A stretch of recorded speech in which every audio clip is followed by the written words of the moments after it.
Bismillahirrahmanirrahim. Alhamdulillahirabbil alamin. Wassalatu wassalamu ala asyrofil anbiya'i wal mursalin wa ala alihi wa sahbihi ajma'in. Allahumma inna nas'aluka ridhaka wa jannatal firdaus wa na'udzu bika min sakhatil maut. Allahumma inna na'udzubika min syarri ma fa'alna wa 'an walidina wa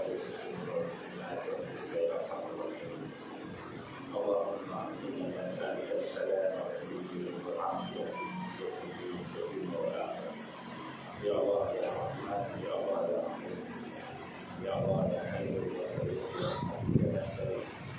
ya Allah ya Hayyu ya Qayyum la ilaha illa anta anta al-wahid al-ahad as-samad alladhi lam yalid wa lam yulad wa lam yakul lahu kufuwan ahad. Ya Allah berikanlah kami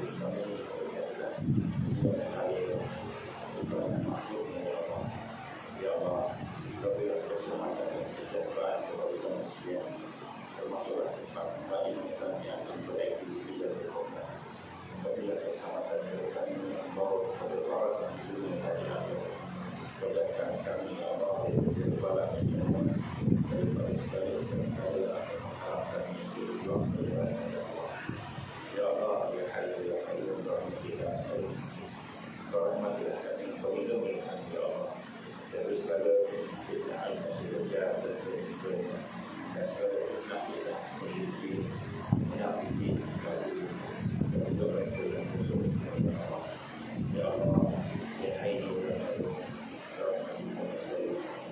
rahmatilah kami, pelindungi kami atas segala perkara yang kami lakukan, baik perkara itu menjadi asal dan benar-benar untuk menghujat kepada Allah. Ya Allah ya Hayyu ya Qayyum, jaga saya dari kau, tunjukkan kekuatan kami yang memberikan kemuliaan kepada mereka yang berjuang di atas jalan, hidup bersama perjuangan Islam, mati bersama perjuangan Islam, dan pilih kami bersama mereka yang berjuang pada jalan Islam ya Allah. Ya Allah ya Hayyu ya Qayyum, jaga saya dari kau, berilah kami iman dan kuat ihsan, berilah kami ya Allah amal-amal yang berwibawa untuk mengucapkan khidmat dan kebangkitan di akhir zaman. Ya Allah, ya Hayyu ya Qayyum, jaga saya dari kau, berkatilah, muliakan ya Allah keluarga kami dengan hidayah-Mu, dengan petunjuk-Mu ya Allah kami. Wabillahi taufiq wal hidayah. Ya Allah, ya Hayyu ya Qayyum, jaga saya dari kau, muliakan kami ya Allah dengan kekuatan, dan jangan kami dijadikan orang terhalang dari terhalang dari taufikmu, rahmatmu, barakatmu, mauna dan karammu. Janganlah jadikan jalan kami hidup sebagai aibat dan penghinaan dan segala yang kau berkali yang ada berkati mengalam bersama kebaikan kau berkeluarkan kepada makhlukmu ya Allah. Ya Allah ya Hayyu ya Qayyum, jaga saya dari kau, muliakan kami dengan kekuatan kasih sayang, sejak persahabatan dan masyarakat dunia ya Allah. Persahabatan akan bawa kehidupan yang baru di dunia dan akhirat. Rabbana atina wa lana wa'afina ma'ala kulli Rabbana la tuzigh qulubana ba'da idh hadaytana wa hab lana min ladunka rahmah innaka antal wahhab. Rabbana ighfir lana dhunubana wa israfana fi amrina wa thabbit aqdamana wansurna 'alal qawmil kafirin. Rabbana atina fid dunya hasanah wa fil akhirati hasanah wa qina adzaban nar. Rabbana taqabbal du'ana innaka antas samiul 'alim wa tub 'alaina ya Allah innaka antat tawwabur rahim. Wa sallallahu 'ala Muhammad wa ala alihi wa sahbihi wa sallam. Subhana rabbika rabbil 'izzati 'amma yasifun. Wassalamu 'alal mursalin walhamdulillahi rabbil 'alamin.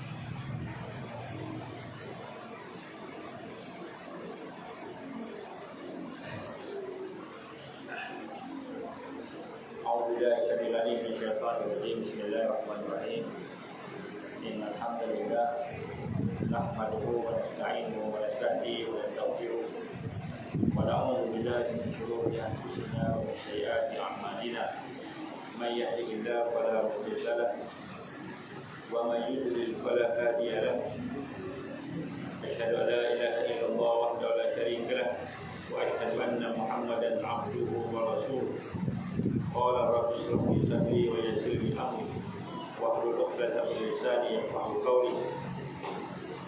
Rabbi zidni ilman amma ba'd.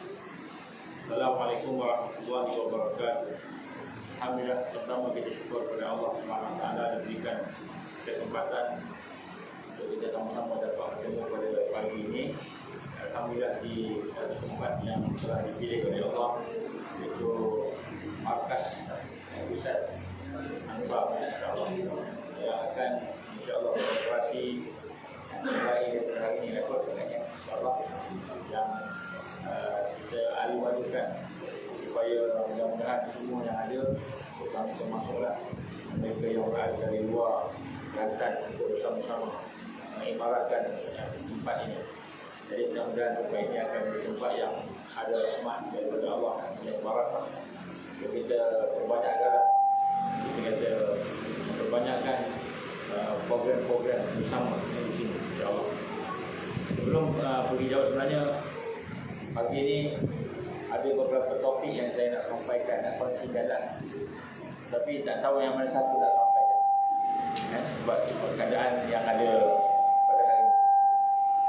Cumanya untuk setelah duduk tengok dan sebagainya, mungkin topik yang boleh kita sama-sama tengok ialah berkenaan dengan kedatangan Al-Masih Dajjal. Kedatangan Al-Masih Dajjal. Dan kedatangan Al-Masih Dajjal ini adalah merupakan satu yang sahih. Yang sahih ini tak boleh ditolak. Kerana dia hadis-hadis yang adanya hadis yang sahih, yang mutawatir. Jadi maknanya tidak ada orang yang kita kata boleh nak menafikanlah Dajjal ini. Dajjal. Dan kedatangan Al-Masih Dajjal ini yang digambarkan dalam hadis-hadis Nabi sallallahu alaihi wasallam dengan uraian para ulama, menggambarkan kepada kita bahawa dia akan datang sebagai kemuncak fitnah.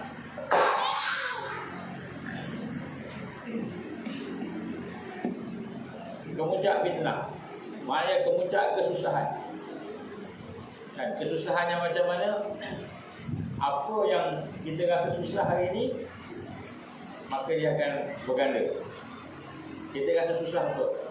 Susah dari sudut duitnya, ekonominya, susah dari sudut makanannya, susah dari sudut kita kata pekerjaannya, mungkin susah dari sudut perkara-perkara yang digambarkan sebagai kehidupan. Jadi bila Dajjal datang, kemuncak kesusahan merupakan kesusahan yang paling tinggi sekali. Tetapi apabila seseorang itu bersama dengan arus Al-Masih Dajjal, maka dia tidak akan rasa susah dunia ini. Dunia ini dia rasa tak ada rasa susah. Sebenarnya susah juga, tapi nampak macam okey. Tapi bagi mereka yang beriman, kemuncak kesusahan. Kalau di zaman Firaun dulu, kesusahan kemuncak bagi Bani Israel ialah apabila yang pertama sekali bermula dengan mereka diarahkan askar-askarnya, polis-polisnya pergi rumah ke rumah cari ada tak bayi yang lahir pada tahun ini, ada bayi yang lahir tak pada masa itu, untuk mencari Musa alaihissalam. Firaun bermimpi, bila ditafsirkan mimpinya itu ada orang nak bunuh dia, nak kalahkan dia. Jadi mimpi Firaun ni benar. Jadi tak semestinya mimpi orang Islam saja benar, mimpi musuh Islam pun benar juga. Allah ni maha adil, dia bagi juga petunjuk-petunjuk. Jadi Firaun mimpi, maka kesusahan bermula dengan apabila Bani Israel tu dicari semua bayi-bayi. Bayangkan anak-anak yang ada dicari, dibunuh.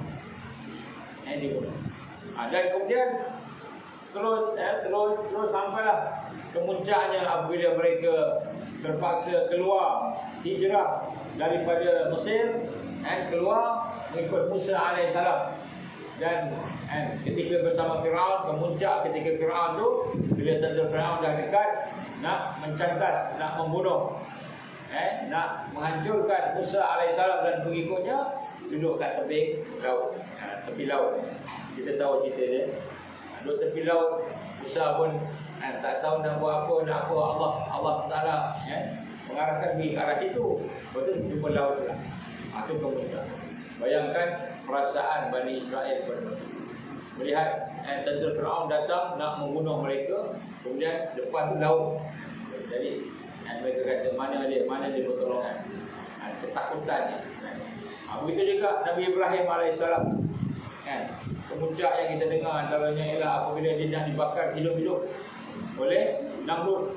Namrud nak bakar Nabi Ibrahim hidup-hidup. Bakar hidup-hidup. Kalau kita kaitkan dengan hadis Nabi SAW, akan ada di kalangan orang Islam, orang beriman, apabila dapat Dajjal datang nanti, akan ada yang dibakar. Akan ada yang dibakar hidup-hidup. Jadi segala malapetaka, bencana, ujian, fitnah yang kita pernah dengar yang berlaku pada umat sebelum ini, maka pada ketika Dajjal datang, kemuncak fitnah itu akan berlanjutan, dan mereka yang akan menghadapi ialah orang yang beriman, orang yang Islam. Jadi hari ini kita boleh kumpul-kumpul lagi, boleh cakap lagi, boleh bersama-sama lagi, kita ambil peluang. Kalau apa, mungkin lepas ni nak kumpul pun tak boleh dah. Mungkin lepas ni nak buat program pun tak boleh dah. Nak belajar memanah tak boleh dah lepas ni. Jadi sementara boleh ni dalam 2-3 tahun ni, cuba kita manfaatkan setiap hari. Ada amal yang kita lakukan. Sebagaimana yang digambarkan oleh Rasul sallallahu alaihi wasallam, 3 perkara yang apabila berlaku 3 perkara ini, tak gunalah iman yang tidak tertingkat.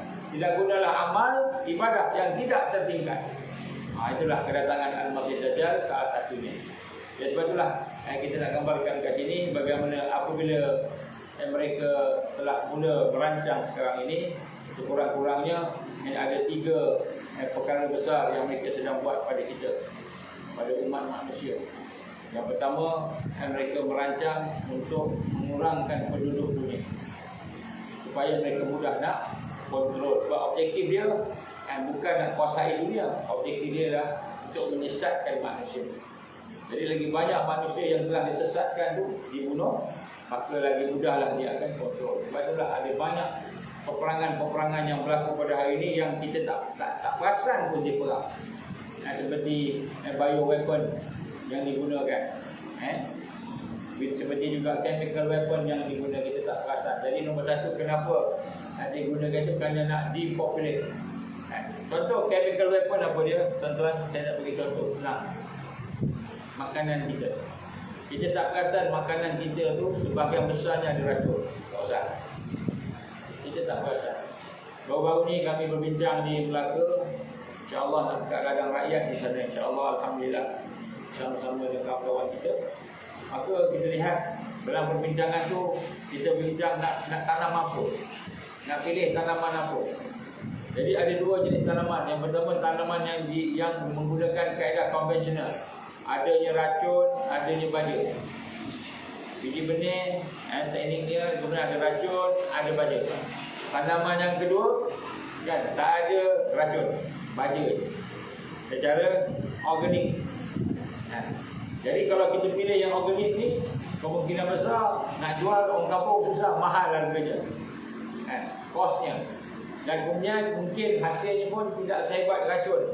Racun ni kaedah dia, dia menyerap semua perosak-perosak.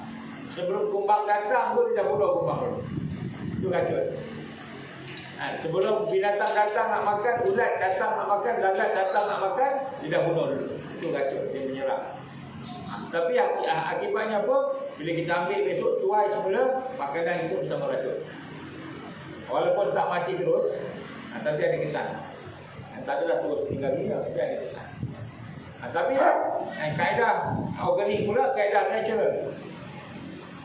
Kita menghalang dengan cara natural. Dan kemudian kita kawal dengan cara natural. Tak menggunakan senjata-senjata kimia, chemical.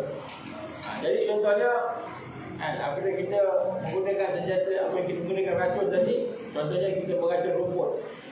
Kita ingat racun rumput tu okey, tak ada apa, rupanya racun tu boleh serap ke dalam bumi kita. Contohlah. Jadi bila kita bincang-bincang, kalau nak guna yang racun dan baja tu, insya-Allah hasilnya ganda-ganda. Mungkin 100 kilo senang je. Satu lot tu boleh dapat 100 kilo kacang panjang contoh. Tapi kalau guna organik, mungkin kata yang bijak tadi, dia kata mungkin 50% dia dapat. Main tak sampai 100 kata. Mungkin 80% dia dapat. Jadi dah kurang hasil. Kemudian ada ulat-ulat kat situ yang makan. Ulat-ulat kalau kacang panjang tak pakai ujung-ujung, dia pakai tengah-tengah.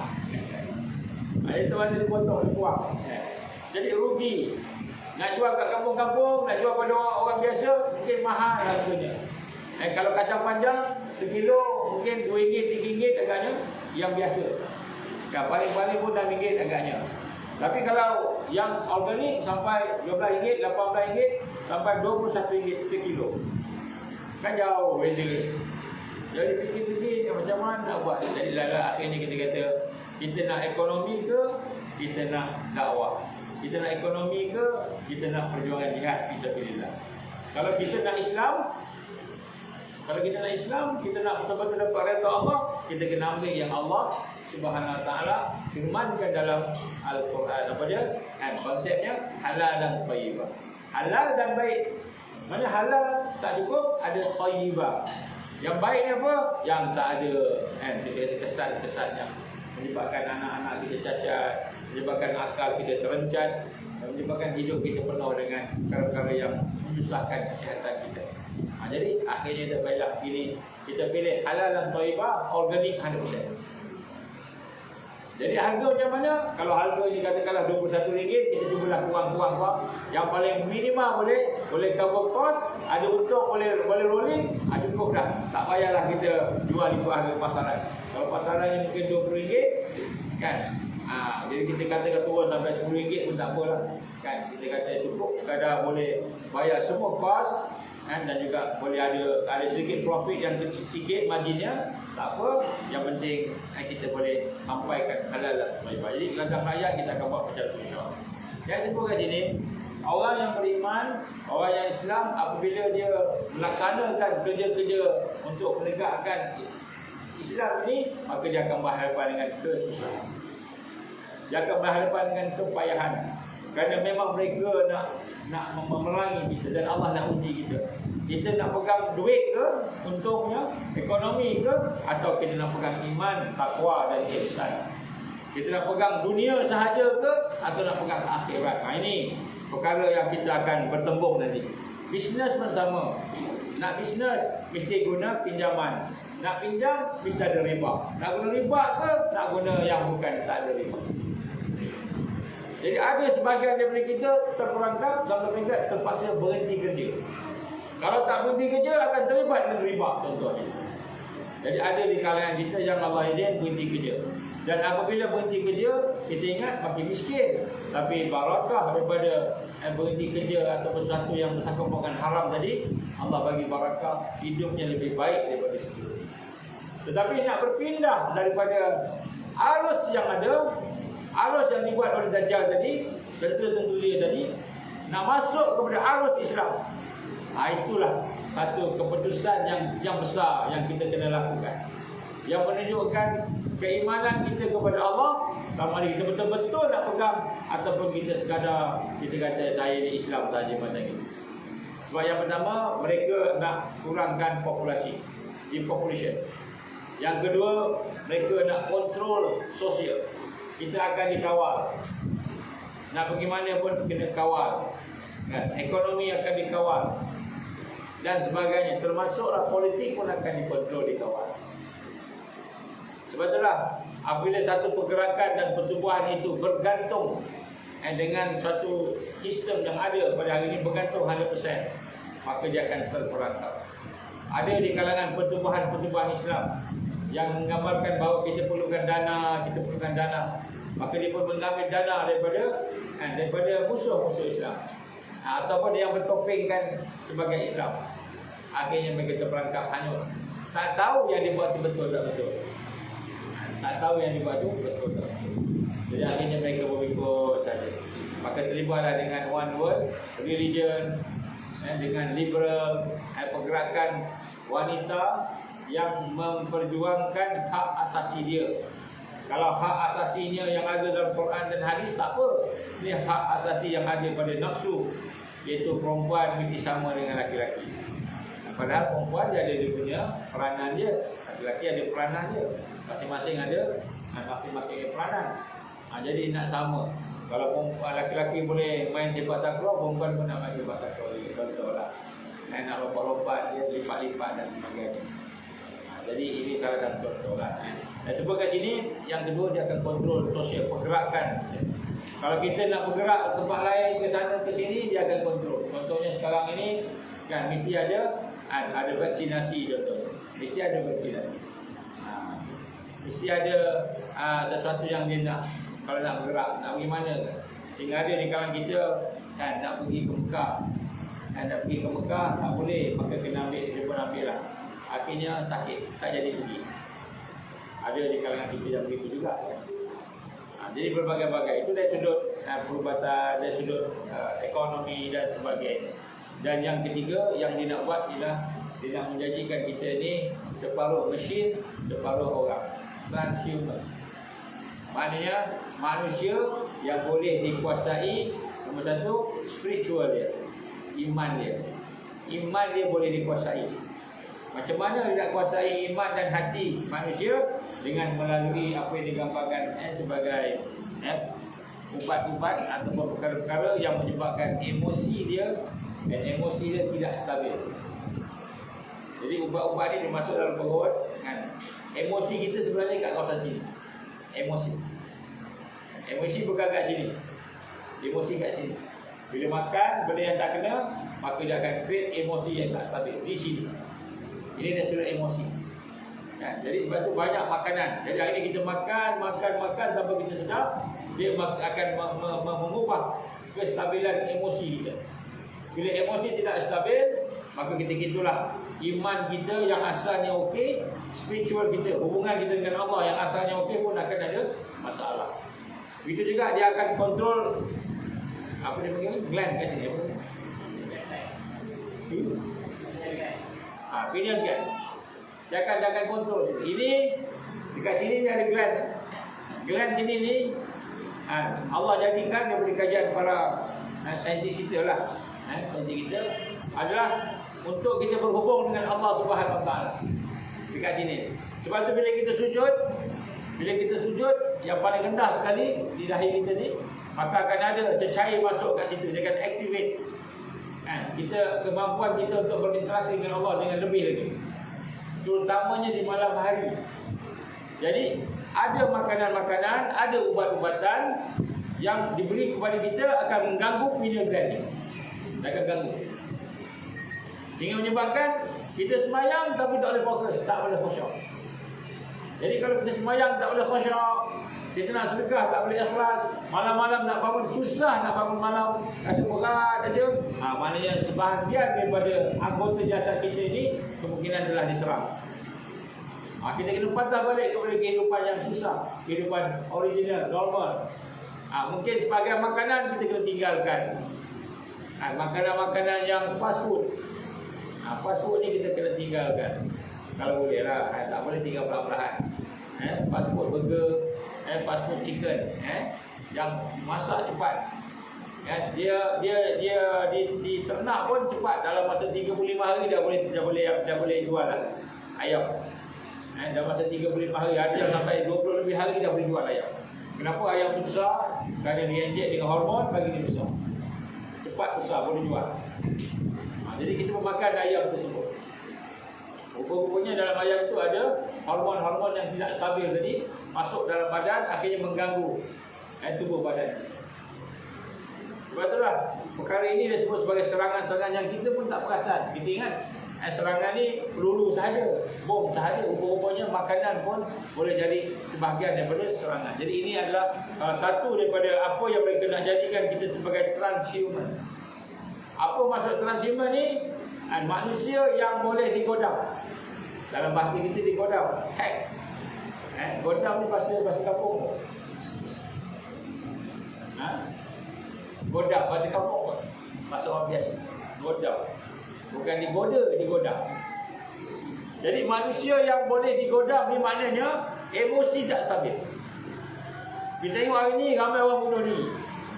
Ada satu video tu dekat mall di Kuala Lumpur, dia berjalan dekat sampai ke tebing tempat yang kita kata ada macam pagar. Panjang pagar tu dia. Macam robot begitu je. Tak ada emosi. Emosi tak ada dah. Ada orang boleh bunuh maknya, ayahnya tu, bunuh macam itu. Tak ada emosi, tak ada perasaan. Mak dia sayang kat mak, ayah dia sayang kat ayah, tak ada perasaan. Emosi.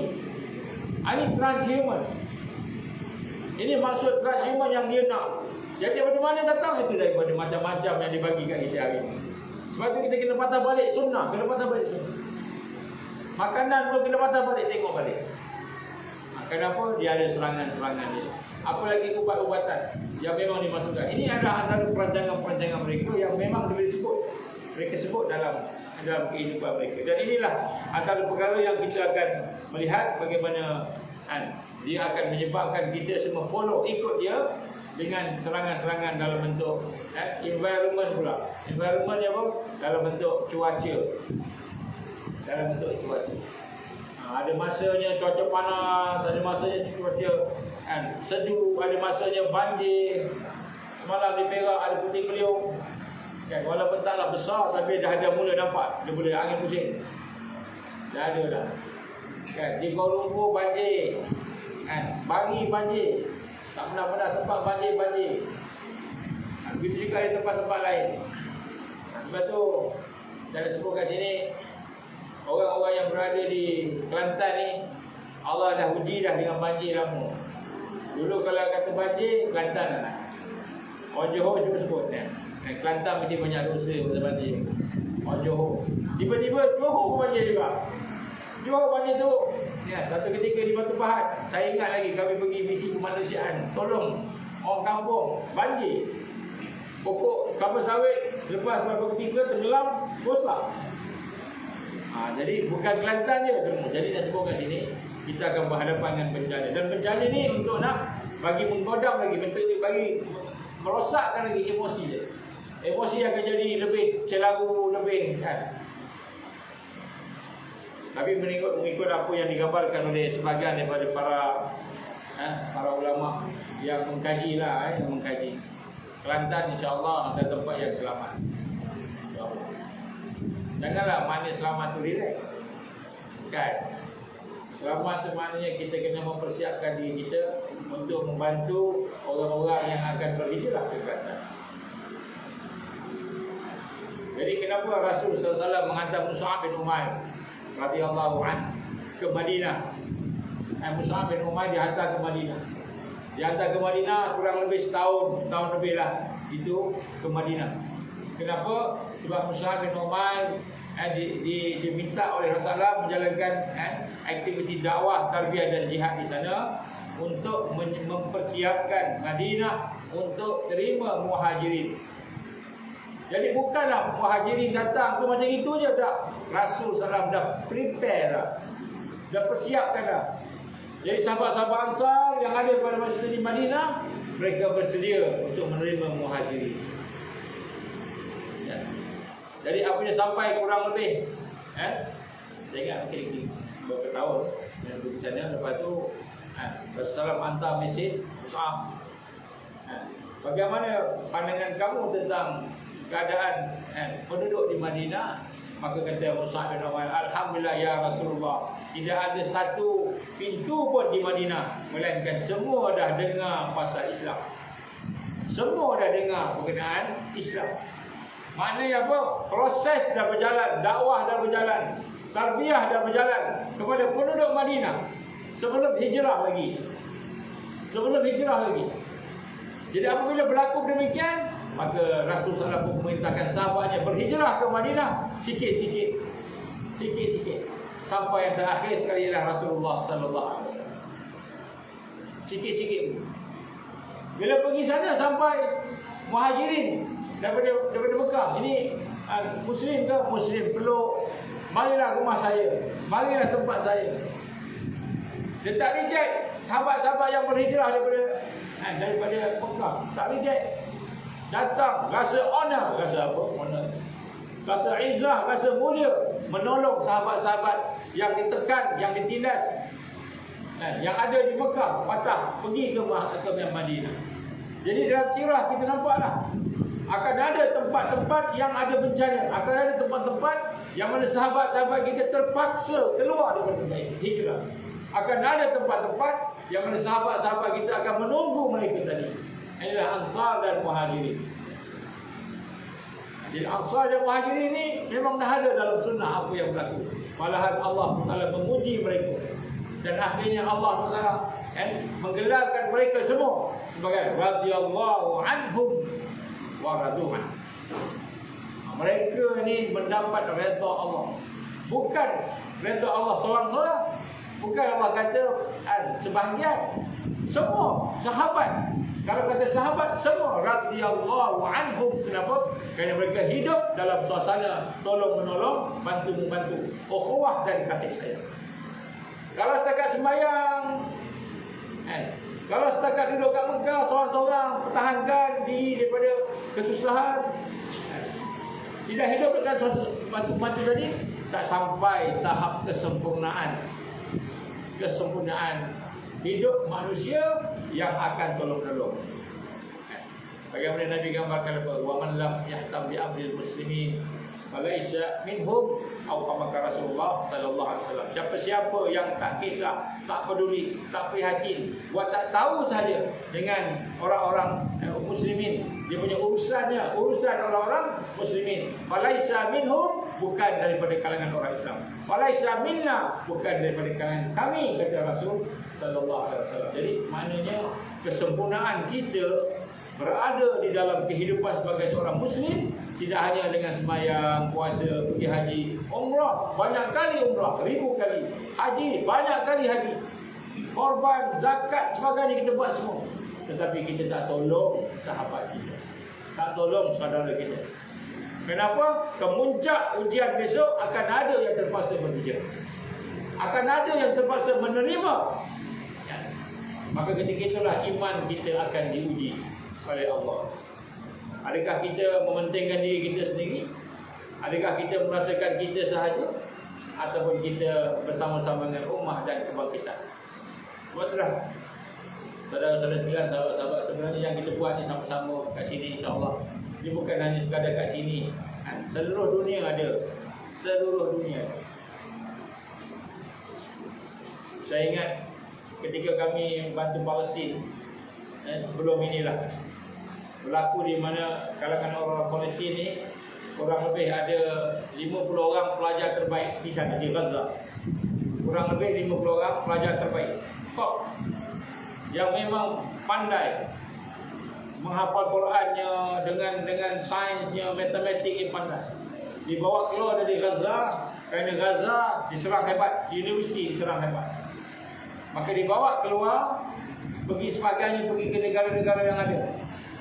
Maka pelajar-pelajar ini disambut oleh Ansar di mana-mana tadi. Dan sekarang mereka menjadi orang-orang yang boleh berjuang pula, entah balik di Gaza atau di Palestin. Jadi inilah yang digambarkan sebenarnya apa yang berlaku zaman Nabi dulu, berlaku zaman kita. Berlaku zaman kita. Cuma tidak dalam bentuk yang kita kata tadi, Mekah ke Madinah. Nabi sebab apa? La hijrah ba'dal fathu. Tidak ada hijrah dah selepas daripada pembukaan kota Mekah. Illa niyah wa jihad, melainkan niat dan perjuangan jihad fi sabilillah. Jadi kita akan berhadapan dengan kesusahan-kesusahan, kita akan berhadapan dengan kepayahan tadi, maka kita nak kena persiapkan diri kita. Salah satu kesusahan-kesusahan yang digambarkan oleh mereka yang mengkaji di sini ialah bagaimana dia akan menjadikan kita ini orang-orang yang lemah dirinya sehingga menjadi transhuman.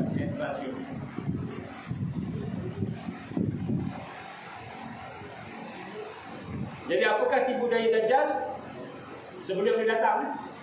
Ini sebelum dia datang. Tipu daya Dajjal antaranya dia akan mempersiapkan manusia untuk menerima ilmu dia, pendidikan dia. Kita belajar sampai PhD hari ini, bila dapat PhD kita bangga dengan PhD kita. Padahal makin berilmu makin rendah diri. Dia makin tinggi ilmunya tadi makin sombong. Aku ada PhD, kau tak ada PhD. Kau tak tahu apa-apa. Jadi nombor satu ialah pendidikan. Dia sesatkan pendidikan. Pada sistem pendidikan yang ada di seluruh dunia pada hari ini Kan? Tak boleh nak dihubungkan dengan iman, dengan Islam, dengan akhirat. Tak boleh hubung.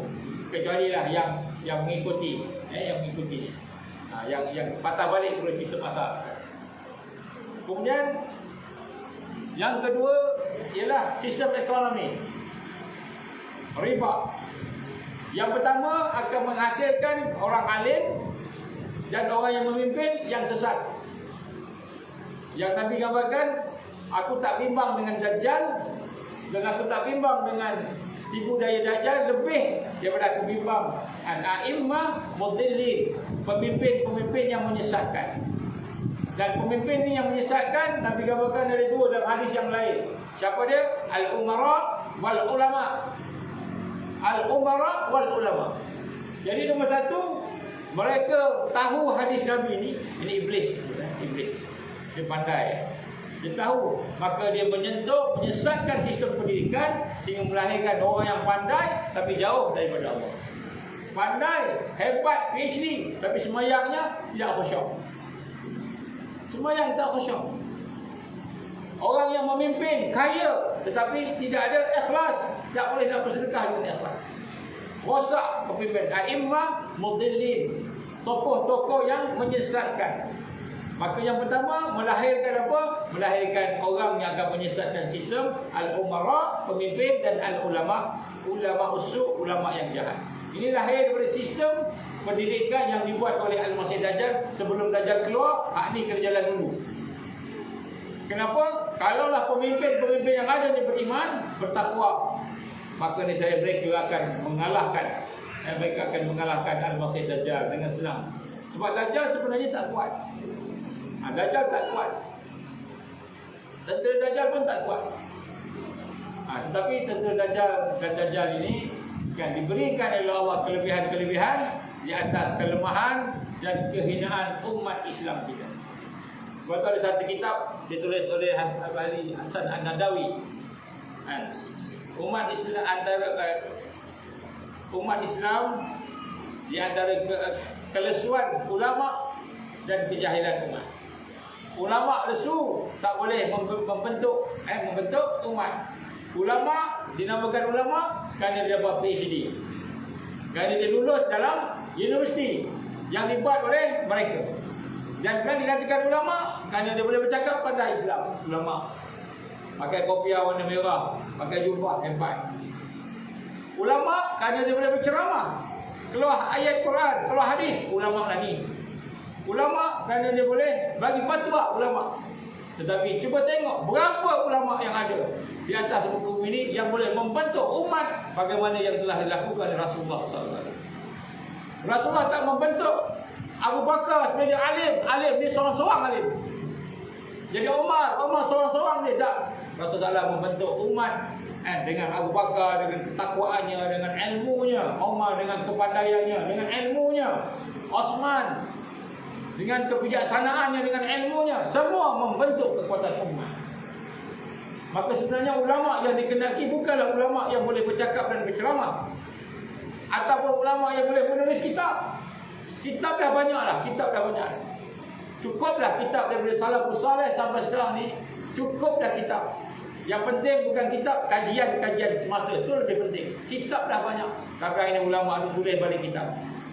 Orang alim tulis kitab. Kenapa? PhD bukan sebab dia boleh ajak orang pergi semayang, bentuk satu kampung supaya boleh hidup bersama Islam. PhD dia boleh tulis tesis, present kat guru dia, kemudian kata okey ni okey, dah dapatlah PhD. Jadi PhD dia bangga dengan PhD, bukan PhD yang mana dia boleh membentuk manusia, membina manusia, membentuk tamadun, membina tamadun. Tapi PhD orang yang pandai tulis dekat kitab-kitab tahu. Maka jadilah ulama buku semata-mata. Maka kita lihat hari ini pemimpin pula dalam keadaan korup, ulama pula dalam keadaan leka dan lesu. Kenapa? Pendidikan. Inilah sistem pendidikan yang dilahirkan oleh penjajah sehingga menyebabkan tidak ada orang alim yang bertakwa. Kalau ada pun terlalu sedikit. Baru-baru ni apabila berlaku pertemuan di Kuala Lumpur, kita himpunkan beberapa orang alim ulama. Pertemuan ini dibuat secara tidaklah melebar sangat, tak luas sangat. tapi jumpa. Maka dalam pertemuan itu beberapa orang alim kita, Syekh Qaradawi contohnya, selesa kepada pertemuan ulama sedunia. Daripada Pakistan pun ada, daripada Palestin pun ada, daripada Turki pun ada, daripada Arab pun ada, daripada Nusantara pun ada, kumpul. Tak ramai. Tapi kumpul, bila mereka berbincang dalam satu pertemuan tertutup, mereka berbincang. Mereka mengatakan bahawa ulama hari ini bukanlah ulama yang sebenar. Kerana ulama hari ini hanya mementingkan perkara-perkara akademik semata-mata. Kebanyakanlah, tak semua, kebanyakan. Maka ulama yang sebenar, orang yang boleh menjadi pembimbing manusia, boleh menghidupkan umat, membentuk umat, memberi kesedaran kepada umat yang mana baik, yang mana buruk, yang mana al-haq, yang mana batil. Ulama yang boleh membentuk umat bangkit semula. Hari ini yang tak sembahyang pun ramai, yang tak bayar zakat pun ramai. Ulama hanya mampu berceramah saja, bagi zakat, tapi dia tak boleh membina manusia supaya manusia itu memberi zakat. Tak boleh, tak reti. Kenapa? Kerana mereka diajar untuk tulis tesis sahaja, untuk buat tesis sahaja, bukan untuk membina, membuat manusia yang beriman. Proses tarbiyah manusia bukan begitu. Inilah a'immah mudhirin yang telah berjaya, dibina oleh sistem Al-Masih Dajjal sejak kejatuhan Osmaniyah Turki. Jadi hari ini sebenarnya kita berhadapkan kegelapan. Kalau adalah seorang, dua, tiga, empat orang ulama-ulama yang betul-betul mahu memperjuangkan Islam tadi, mereka ditangkap dan dibunuh. Siapakah antara ulama-ulama yang ditangkap dan dibunuh? Antara Syekh Ahmad Yasin rahimahullah.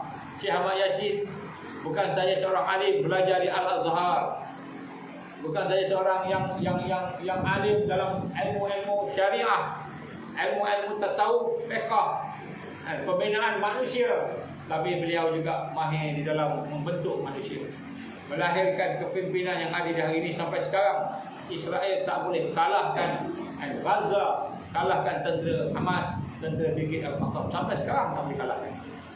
Padahal Israel memiliki sokongan satu dunia. Padahal Israel memiliki teknologi yang paling hebat, tapi tak boleh nak kalahkan. Kenapa? Kerana ulama-ulama yang ada di sana melahirkan mereka yang betul-betul boleh berjuang dengan perjuangan yang sebenar. Jadi sebab tu kita hari ini nak kena tengok dengan kritik anak-anak kita. Sistem pendidikan yang ada pada anak-anak kita ni kita tengok semula.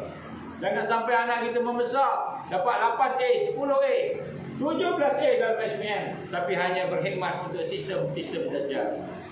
Tak boleh nak berfikir pun bagaimana nak membebaskan, membina kekuatan umat secara menyeluruh. Ini perkara yang kita nak kena rasa. Sebab tu kita sendiri pun kita tahulah, dan kita dengan Quran, berapa jauh kita dengan Quran. Berapa jauh kita dengan Quran. Kita nak baca Quran pun kita berat, berat sangat nak baca Quran. Malahan lebih hebat lagi bagaimana mendalamnya sistem pendidikan Dajjal. Ramai anak-anak kita ini tak tahu pun baca Quran. Ketika saya bekerja di UAE, penjarah di sana, kita ada buat tes Quran. Bila pelajar masuk, kita tes Quran, boleh baca Quran. Setiap tahun, sebagai ramai orang tak pandai baca Quran. Bila kita buat halaqah Quran, sampai boleh seorang ni, dia diam. Bacalah apa yang tahu, baca. So dia baca. Dia diam. Dah tanya sungguh-sungguh, kenapa kamu diam? Maaf Ustaz, kami tak tahu baca, saya tak tahu baca Quran. Tak tahu baca Quran, tapi SPM semua A. SPM semua A. Tapi nak baca Quran, tengok ni tak reti. Tak faham. Berlaku. Ini perkara yang real berlaku. Kenapa? Mereka dah menyentuh sistem pendidikan kita. Sebab tu kita kena rombak semula. Rombak semula pemikiran kita, supaya pemikiran kita berasaskan Quran dan hadis Nabi Sunnah. Kalau tidak, habis kita, tak ada. Kita juga umarah pemimpin kita tengok sekarang ni, kita dah mula nampak dah kesan-kesan pendidikan yang telah kita lalui, umat lalui. Pemimpin-pemimpin kita kalaulah tidak majoriti, 99.9% mementingkan diri mereka. Mementingkan diri mereka. Sebenarnya di Malaysia ni ada banyak hasil bumi banyak. Tetapi hasil bumi yang ada dikaut. Yang kaya makin kaya. Jadi hari ini pula dah berlaga pula. Nak apa? Nak memilih pemimpin baru. Ni bukan 10 bulan 11 ni kot agaknya ada pilihan raya. Maka kita tengoklah siapa dia pemimpin yang ada. Ada orang tanya kat saya nak pilih siapa. Nak pilih parti mana. Alhamdulillah kita tak terlibat dengan mana-mana parti. Alhamdulillah kita tak terlibat dengan politik secara langsung, tak terlibat dah. Secara tak langsung ni maknanya kita tengok, kita perhati, kita bagi teguran. Jumpa parti A, tegur sikit. Jumpa parti B, tegur sikit. Sampai ada yang marah saya, marah. Dia kata apa? Dia kata, Man, kau buat apa ni Man? Dia kata, kawan gambar, kau buat apa ni Man? Ramai orang politik dia ikut kau. Bukan orang politik, apa? Ikut dia tahu. Kemudian ahli. Ramai ahli dia ikut dia. Dia kata, apa yang dia ikut? Diorang ada akal, boleh fikir, ada hati, boleh rasa mana yang betul tak betul. Kalau yang buat betul, dia ikutlah. Dia orang baik. Orang parti Islam baik-baik. Jadi kadang-kadang dia lebih kritikal sikit. Jadi saya kena marah. Kat Johor saya kena marah. Kau nak bentuk parti-parti baru ke mana? InsyaAllah kami takkan bentuk parti-parti baru. Bentuklah satu yang ada tu pecah kot. Tak payah bentuk baru, dia pecahkan. Kita bentuk lagi, satu pecah lagi. Jadi tuan-tuan dan puan Allah, kita tengok hari ini sistem pendidikan melahirkan ahli politik yang tidak benar-benar boleh bertakwa kepada Allah. Nombor satu, ni bagi kita nak tanya, kalau ada calon datang ke kita kan, nombor satu tanya dia, kalau YB ada masalah, YB buat macam mana? Tanya. Tengok jawapan dia. Kalau kakak jawapannya tak kena, tak apalah YB, dia tak boleh tolong YB. Semua tak kena. Kan? Semua jawapan tak kena. Nak macam mana? Nak pilih ke tak pilih?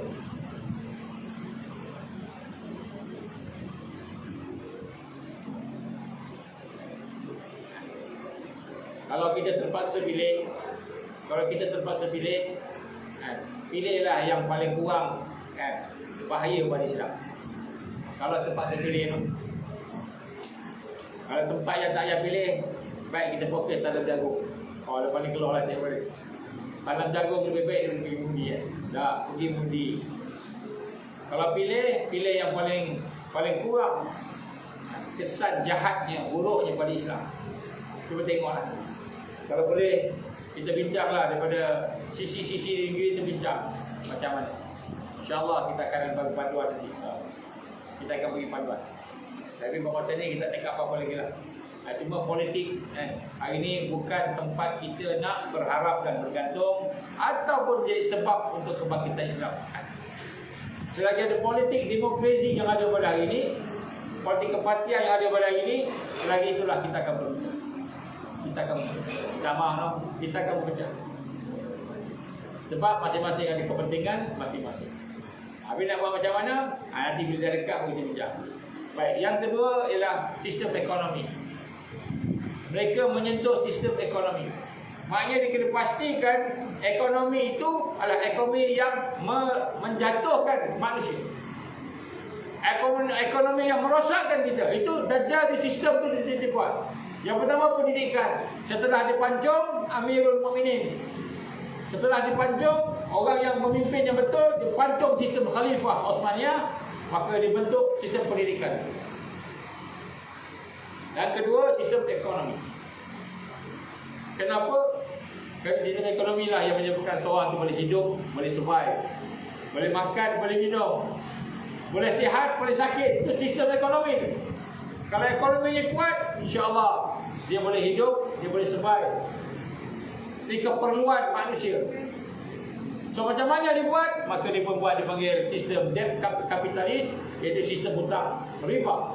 Sistem riba. Ini yang berlaku sekarang. Kita terlibat dengan riba. Kenapa tak boleh berhenti kerja? Walaupun nak berhenti kerja, saya terpaksa bayar hutang kereta, saya terpaksa bayar hutang rumah. Tak cukup duit kalau tak saya tak boleh tak berhenti. Akhirnya terikat. Saya minta maaf kalau ada yang gini kan. Kita memang realiti kan. Kenapa tak boleh nak bekerja sendiri? Kalau saya bekerja sendiri berapa sangatlah hasilnya. Hutang rumah, hutang tanah, hutang semua hutang. Dan hutang itu pula ada riba. Dan Allah SWT gambarkan riba ini Allah isytihar perang dengan orang yang mengambil riba.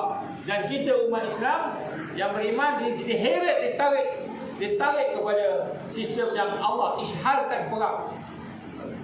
Allah isytihar perang dengan riba, tapi kita hari duduk dalam dia. Tak boleh nak lari.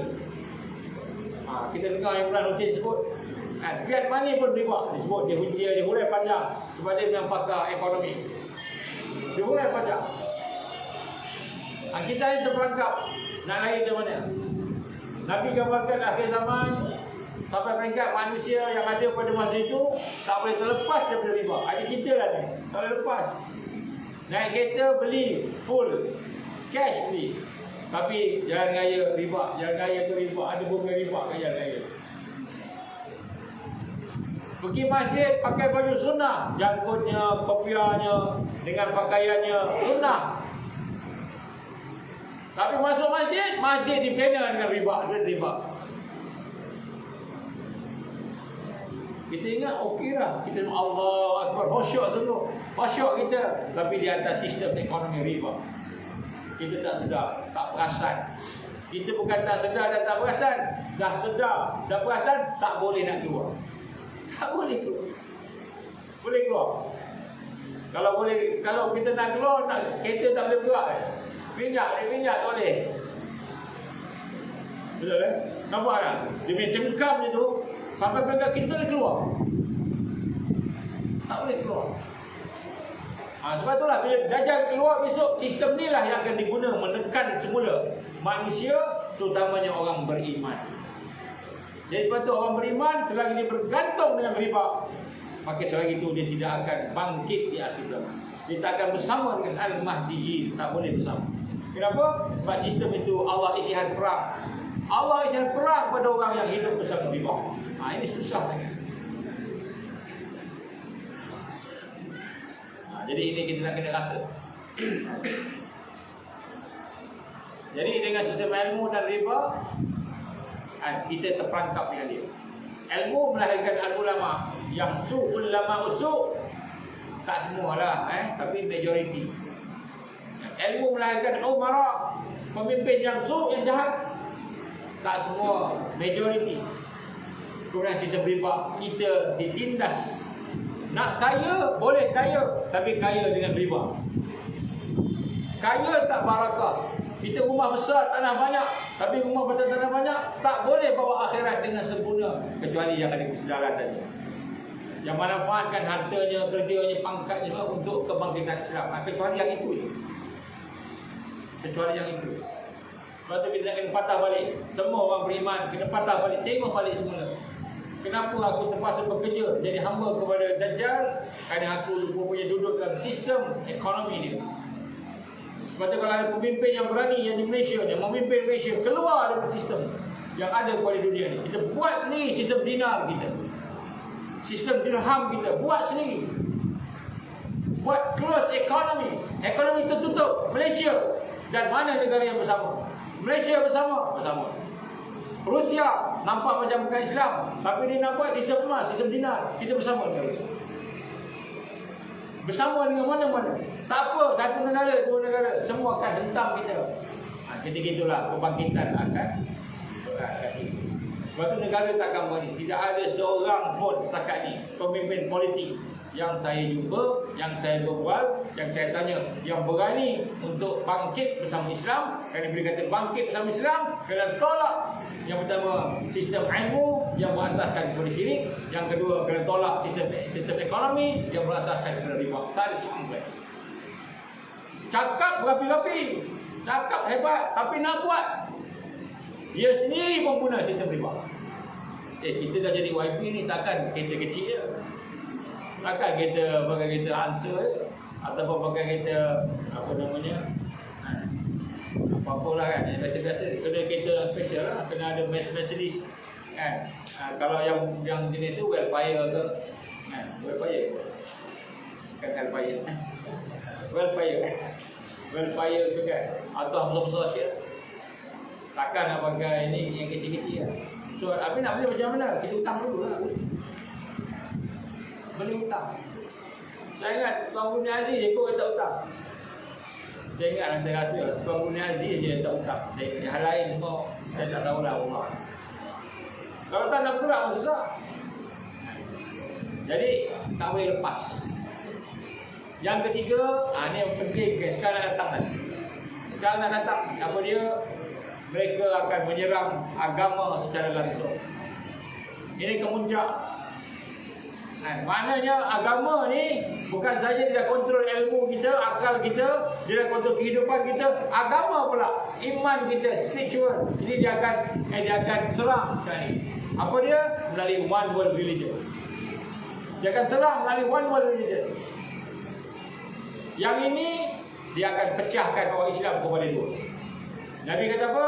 Apabila seorang itu Islam pecah kepada dua, satu kumpulan tidak ada orang beriman, tidak ada nifaq, tidak sikit pun munafik. Yang satu lagi tidak orang munafik, tak ada sikit pun iman, walaupun dua-dua Islam. Dua-dua Islam, Muslim, tapi seorang ni tak ada iman, langsung. Seorang ni tidak ada nifaq, langsung. Jadi maknanya dua-dua ni akan timbul. Ini bila agama diserang. Jadi bila Rasulullah gambarkan itu agama diserang. Apa akan jadi? Orang tu boleh Islam di pagi, beriman di pagi, petang kafir. Petang beriman, pagi pula kafir. Maka tunggulah kata Rasulullah pada masa itu, tunggulah Dajjal akan keluar petang itu atau esok pagi. Maknanya dekat sangat. Jadi apabila one world religion telah masuk ke negara kita, maka kita akan pecah dua. Yang pertama nak beriman, tak ada sikit pun nifaq, tak ada sikit pun munafik. Yang kedua, yang munafik, kafir, tidak ada sikit pun iman, tapi semua Islam berlaku. Maka ketika itulah akan berlaku peristiwa pagi-pagi beriman, petang kufur, petang beriman, pagi kufur. Dan siapa yang ikut sistem nifaq tadi akan kufur, maka Dajjal akan datang malamnya atau esok. Ini hadis sahih. Jadi maknanya apa? Maknanya peperangan yang ketiga yang berlaku sistem kepercayaan, keyakinan. Maka lepas ni itulah yang diserang. Ini hakikat yang Rasul SAW sebut. Sehingga akhirnya kita akan kena buat pilihan. Kita kena buat pilihan. Nak bersama arus yang majoriti, yang mana kat situ ada banyak ulama-ulama yang su, ataupun nak bersama dengan yang minoriti tapi beriman. Dekat situ adanya barakah dan rahmat Allah. Kalau nak bersama dengan yang ramai, maka pada ketika itu kita akan hancur iman kita. Nabi kata apa? Tidak ada sikit pun iman. Tidak ada sedikit pun iman. Mereka yang bersama dengan munafikin tadi. Tapi yang satu, tidak ada sikit pun nifaq, beriman 100%. Ini yang susah. Sekarang ni kita boleh lagi. Contohnya kan, nak semayang, tak nak semayang, tak apa. Nak puasa, tak nak puasa, kita boleh buat seorang-seorang senyap-senyap. Tetapi rupa-rupanya bila iman kita tidak meningkat, bila ibadah kita tidak meningkat, semakin hebat, semakin baik, maka sampai waktu tersebut kita dapati orang yang tidak jaga iman, yang tak jaga ibadah akan bersama golongan munafikin. Golongan munafikin inilah yang akan jadi majoriti. Maka itulah arus yang digambarkan Rasul sallallahu alaihi wasallam dalam hadis Sauban. Umat Islam akan dikerumuni oleh bangsa-bangsa dunia. Bagaimana kamu mengerumuni makanan, makan. Kamu akan lihat dia hentam. Dia buat bagaimana keadaan mereka, ya Rasulullah, adakah kami sedikit? Tak, kamu ramai. Tetapi ibarat buih. Banjir, kalau tengok banjir ada buih. Apa ada pada buih? Tak ada apa-apa. Buih ni langgar sama-sama dia pun pecah. Bukan kata langgar batu, bukan kata orang pukul, langkah sama-sama buih pun pecah. Buih, tak ada apa-apa. Inilah orang-orang munafik. Kosong. Nampak macam ada buih. Nampak bulan ada buih. Rupanya pecah. Kosong dalam tak ada apa. Dalam hadis kata apa? Sikit pun tidak ada iman. Sikit pun tak ada iman. Ini kita ni sedang menuju ke arah itu. Berapa tahun lagi? Wallahualam. 3-4 tahun agaknya. Wallahualam. So, suasana itu ketika berlaku itu, maka orang yang tidak duduk dalam tarbiyah, tak duduk dalam membina diri dengan Quran, hidup bersama kasih sayang iman jamaah, tidak hidup membina kekuatan, maka orang itu akan termasuk menjadi buih-buih di banjir, kata Rasul SAW. Apa yang ada pada mereka? Hatinya al-wahan, hubbud dunia, cinta dunia.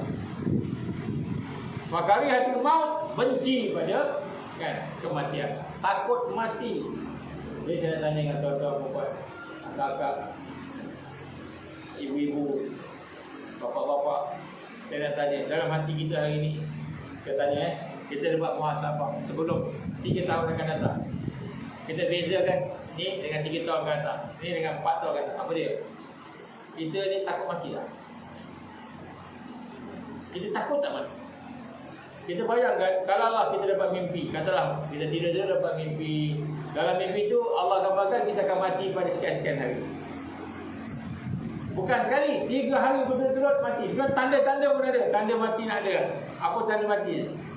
Apa tanda mati? 100 hari, 40 hari, 3 hari kan tanda mati tu. Cari ceramah tu. Nazar bidang apa pula panjang pula. Jadi katakanlah kita ni ada tanda kita nak mati minggu depan. Agaknya takut tak? Kalau kita takut mati, kita masih lagi buih. Kita masih lagi buih. Kalau kita sayang dunia, cinta dunia, tengok apa zikir, itulah dia. Inilah yang aku nak. Inilah yang aku nak dunia ni. Maka kita masih buih lagi. Masih lagi buih. Al-wahnu, hubbud dunia. Sayang ke dunia. Wa karihatul maut, takut mati, benci kematian. Maka kita kena tengok. Kalau kita masih sekarang ini, kita kena proses. Jangan sampai keadaan kita ini sama 3 tahun akan datang, ataupun 2 tahun akan datang, ataupun tahun depan. Jangan. Maknanya kalau boleh tahun depan ni kita dah, iman kita dah, aku dah tak takut mati dah. Kalau Allah izinkan aku mati malam ni pun tak apa, aku bersedia.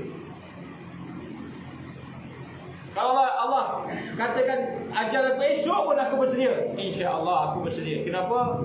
Kita dah bersedia. Antara persiapan apa? Antaranya kita sentiasa bertaubat kepada Allah. Bertaubat kepada Allah Subhanahu Wa Taala. Minta ampun ke Allah, sentiasa minta ampun.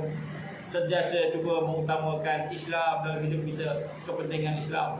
Itu antaralah, banyak lagi. Dia cuba banyak, kalau matilah aku bersedia dah. Tiba-tiba tinggal duduk ni, polis datang kepong.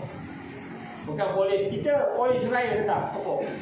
United Nations kepong kan. Ini adalah kelompok Al-Qaeda. Dulu Al-Qaeda, sekarang ISIS.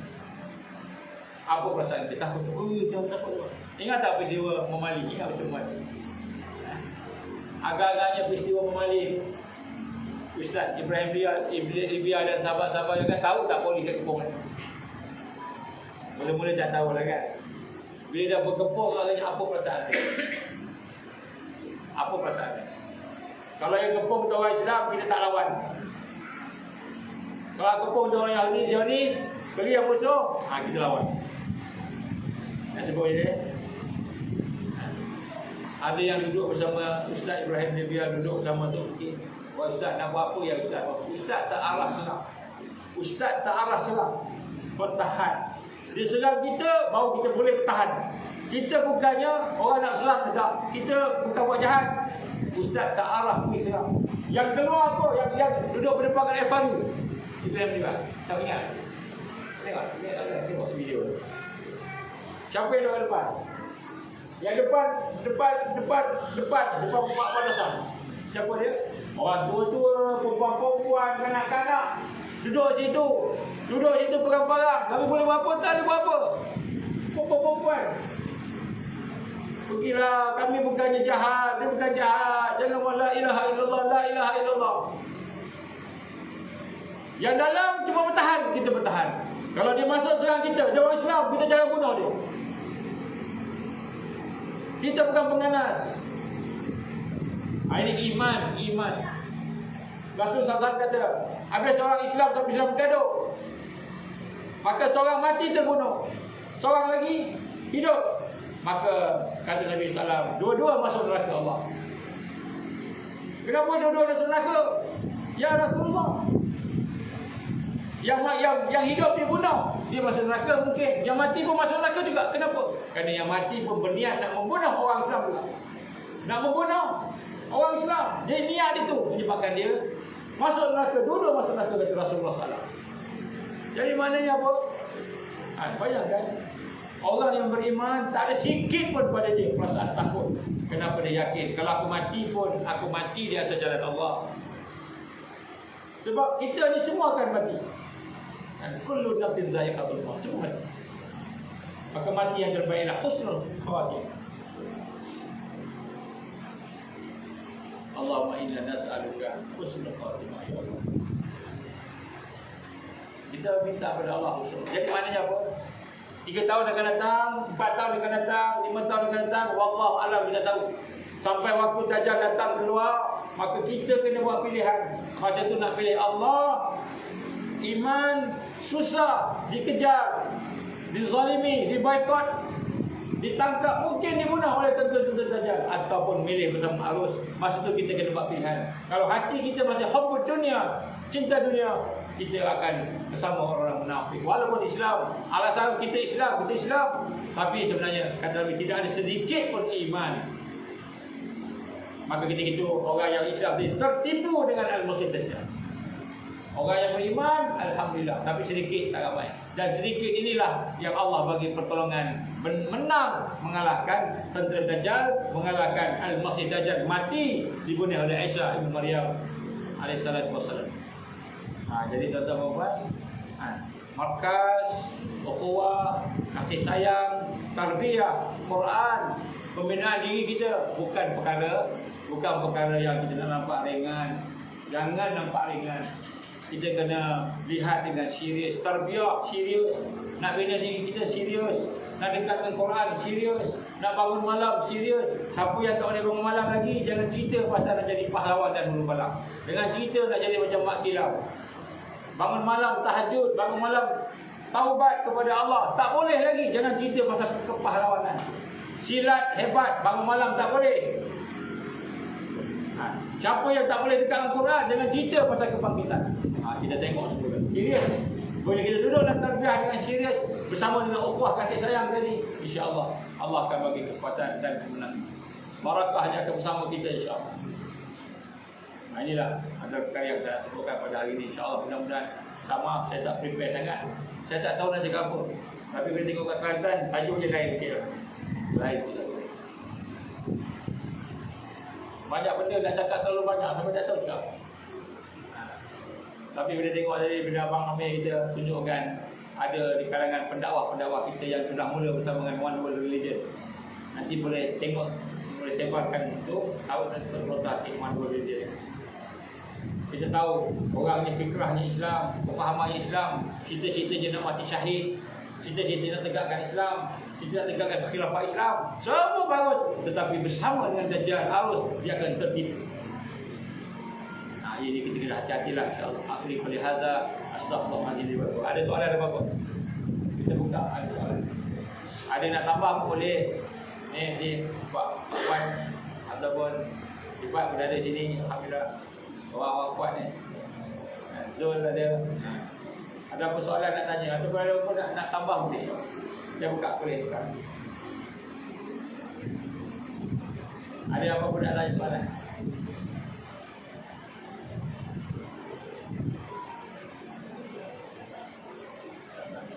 Ada. Semua dah okey dah kan? Semua dah faham dah kan? Cuma nak buat je. Kalau tak ada soalan kan? Saya ada soalan. Boleh? Kalau tak ada soalan, saya ada soalan. Soalan saya ialah, dalam proses tarbiyah, proses nak baiki diri, nak islah diri, agak-agaknya kita kat mana? Di mana kita? Dalam proses nak baiki diri ni, kita kat mana agaknya? Ada soalan saya. Ada siapa nak jawab? Minum.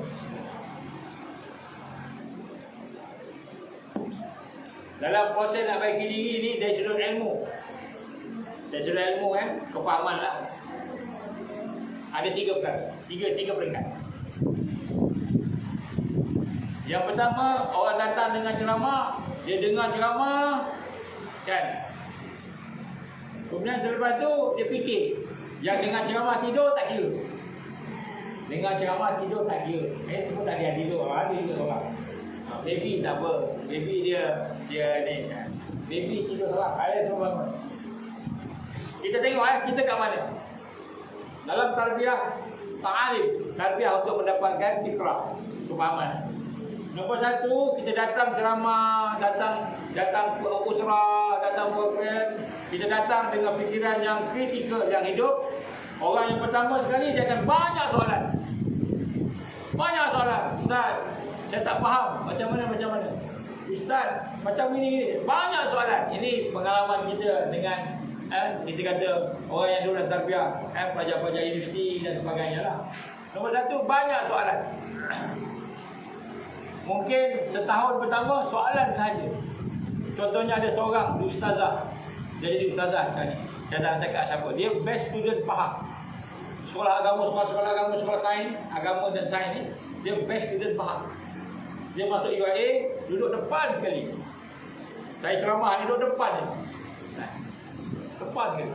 Sebelah sini lelaki, sebelah sini perempuan. Duduk depan. Selalunya, kadang-kadang tak sempat habis ceramah dengan tangan. Dia cerdik, IQ tinggi. Kalau saya sebut namanya, mungkin kalau dia dengar dia malu lah kan. Saya sebut nama. Cerdik, best student faham. Ustaz, banyak tak? Kalau sebelum apa-apa bisa tengok dia. Kalau dia. Jadi, lepas setahun, banyak soalan tanya. Masuk tahun kedua, tak ada soalan langsung. Macam mana tu? Ini peringkat kedua, bila kita dah tarbiyah ilmiah, dia ada pemikiran. Nombor dua, tak ada soalan. Tak ada soalan. Kemudian masuk tahun ketiga. Tahun ketiga dan seterusnya tu. Dia tak duduk depan, duduk belakang. Agak-agak apa yang berjalan, apa yang berlaku dalam proses tarbiyah ni? Duduk belakang Ustaz, tak lama lagi tahun ke-5 lagi keluar terus kan? Kan? Dia orang istiqamah sampai sekarang istiqamah. Baik, apa pula kita tengok dia kat mana kita? Peringkat pertama kita datang, ini peringkat kosong. Bukan data ni kosong. Kita datang, tidur, ngantuk. Abang Razak bagi tazkirah, tidur je kan. Abang Razak okey, masa untuk makan, segar kan. Ini peringkat kosong. Maknanya proses tak berjalan apa-apa lagi. Proses pemikiran, fikrah tak berjalan. Peringkat satu, bila kita mula kritikal, mula fokus, mula berfikir, maka banyak soalan. Banyak soalan. Jadi kalau kita tak tanya soalan, mana kita boleh masuk lagi peringkat pertama. Maksud banyak soalan ni, bukanlah dia nak tanya apa tak. Dia nak tanya macam mana nak buat ni,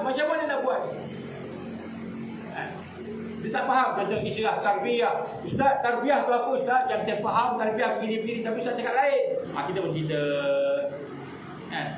Kemudian kata istilah, kita kata akhir zaman, tanya akhir zaman contoh, tanya. Mula-mula tanya, banyak tanya soalan. Masuk tahun kedua, dia tak tanya soalan. Kenapa dia tak soalan? Sebab yang pertama, dia datang untuk ilmu. Bila dia tak faham tu tanya, tak faham tanya. Peringkat kedua dia datang bukan untuk ilmu lagi, lebih lagi daripada ilmu, macam mana nak amal. Jadi kita pergi tengok, dengar, Ustaz sebut gini, macam mana nak buat ni? Macam mana nak amal ni? Itu peringkat kedua, tak banyak tanya, banyak berfikir nak buat macam mana. Macam mana nak buat ni? Itu dia pergi, tak banyak tanya. Jadi peringkat kedua kita boleh. Jadi saya kira mungkin contoh apa ada peringkat kedua kot. Agaknya lah kan. Sama ada peringkat kedua atau peringkat kosong. Ni peringkat pertama. Ya. Ada soalan.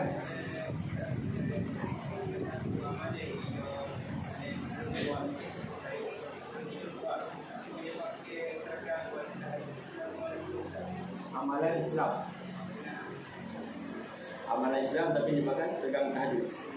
Soalan ini tangguh dulu. Nanti saya tanya. Saya nak berikan soalan saya dulu. Tidak asal. Jadi peringkat kedua, kita boleh dengar ceramah, bila baca Quran, bila tengok hadis, kita tak banyak tanya macam mana nak buat. Macam mana laksanakan? Ustaz kata kita tak nak jadi atau jadi orang yang hubbud dunia. Macam mana nak buat Itu soalan dia. Macam mana nak buat? Itu peringkat kedua. Fasa kedua.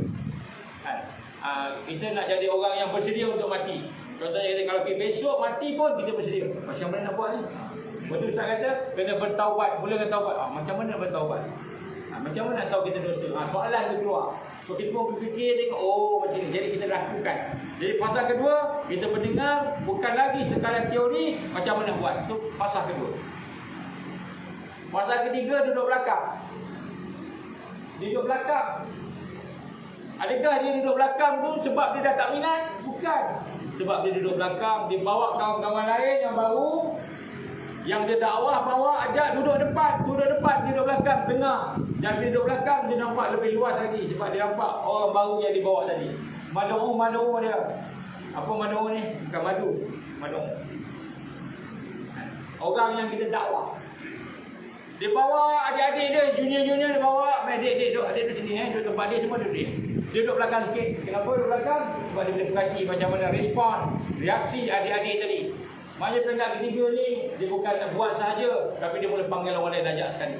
Dakwah dah mula berjalan, dia sendiri mentarbiyah. Ini fasa ketiga. Jadi orang yang mengikuti fasa ni, peningkatan dalam mendapatkan ilmu ini, insya-Allah dia boleh istiqamah. Kalau tidak, dia tak boleh istiqamah. Kalau dengar tidur, tak ada action, no action. Talk only, NATO. No action, talk only. Jadi kita akan tak boleh istiqamah.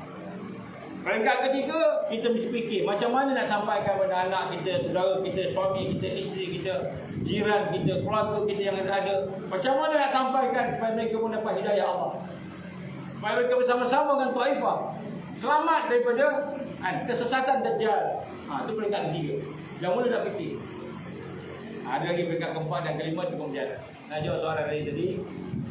Dia kata dia buat amalan soleh, amalan yang baik-baik. Kita pun mungkin hari ni dah mulalah buat zikir-zikir ke, baca Quran nanti. Tapi malam tak boleh bangun. Contoh beban daripada Allah jadi dua. Amalan ni yang pertama, amalan ni anugerah Allah. Allah bagi kita beramal, itu taufik Allah bagi kita. Alhamdulillah kita boleh beramal. Kemudian Allah bagi amalan tertingkat. Apa maksud amalan tertingkat? Sempurna, amal kita sempurna. Kita boleh sembahyang, itu kita mendapat taufik Allah. Hidayah, kita belajar sembahyang, itu hidayah, petunjuk. Taufik, bila kita ada kekuatan nak buat, itu taufik, kita solat. Allahu Akbar, solat.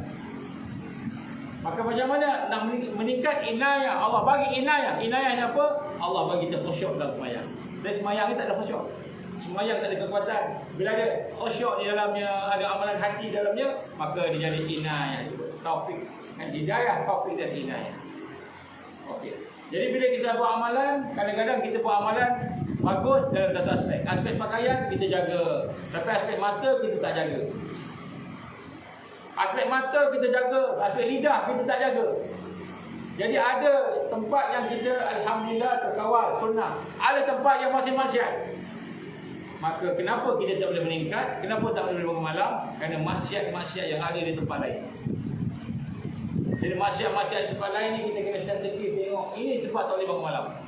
Bukan sebab tak tahu. Hidayah dah ada dah. Nak bangun malam dah, nak ikut sahabat. Dulu Nabi wajibkan sahabat-sahabat sembahyang malam. Peringkat awal ni, terutama 3 tahun pertama, Nabi wajibkan sembahyang malam. Semua sahabat kena sembahyang malam. Letih ke, penat ke, sakit ke, bangun sembahyang malam, kata Rasul sallallahu alaihi wasallam. Wajib peringkat awal.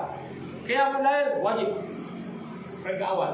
Kenapa? Nak berhadapan dengan ujian yang besar. Jadi hari ini kalau kita belajar silat, belajar panah, belajar kuda, belajar kepahlawanan, tapi tak boleh bangun malam, kita belum lagi cukup syarat untuk jadi pahlawan. Ini syarat mudah. Kita tak ada cukup syarat untuk jadi pemimpin. Tak boleh. Pemimpin tak boleh kalau tak bangun malam.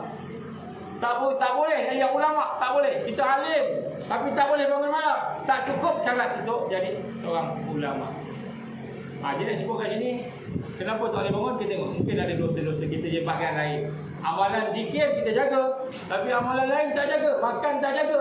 Dia makan, kita makan. Bukan yang halal dan thayyibah, kita makan. Syubhah pun kita makan. Jadi mungkin bagi makanan kita jaga. Bukan Allah tak bagi, Allah halang. Dan anugerah bangun malam, nikmat bangun malam Allah halang. Ini antara sebab-sebabnya lah, banyak sebab lagi. Jadi mungkin kita kena cek balik diri kita. Kadang-kadang kita beramal satu tu kuat, tapi yang lain kita tak buat. Maka yang lain tu yang lemah. Yang dosa itulah yang menjadikan kita tak boleh nak meningkat ataupun tak boleh mendapat anugerah yang lain. Wallahu a'lam. Baik, ada persoalan lagi?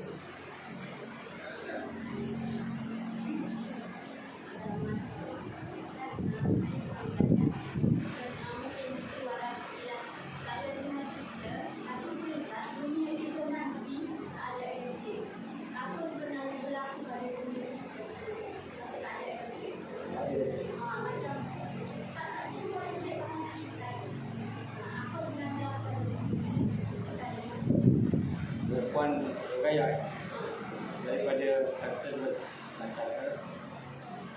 apa berlaku kalau kita tak ada elektrik kan? Nombor satu mungkin tak payah bil elektrik, kena potong. Mungkin juga kan. Jadi sebenarnya bukan elektrik saja puan, banyak benda akan kita bermasalah. Elektrik salah satu kipas aircon lah, kalau kita biasa kipas aircon kan, dan air pun akan masalah nanti. Ubat sekarang ni ada seorang sahabat saya, sahabat kita juga, Dr. Arwai di Johor. Baru ni kata ubat pun masalah. Sekarang ni ini yang hospital ni bukan ubat yang kita. Hospital nak dapat Panadol ni, klinik nak beli Panadol tak ada kan. Kemudian kalau beli itu mungkin dapat, patutnya beli katakanlah patut beli 10,000 biji contohlah, katakan 10,000 biji, mungkin dapat 1,000 je agaknya, sikit. Dalam masa pun kena tunggu. Jadi ubat pun dah kurang. Ubat yang KJ bawa pun kurang dah. Ini ubat KJ, bukan ubat biasa ni.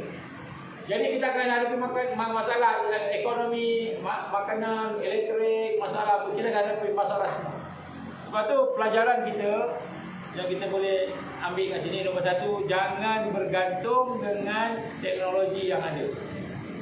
Kita guna je setakatnya. Sebab tu kadang-kadang kena tidur juga tak payah pakai kipas. Kadang-kadang kena tidur juga kat luar. Belajar tidur kat luar. Sini alhamdulillah dia banyak kawasan. Duduk sini tidur kat luar pasal kemah.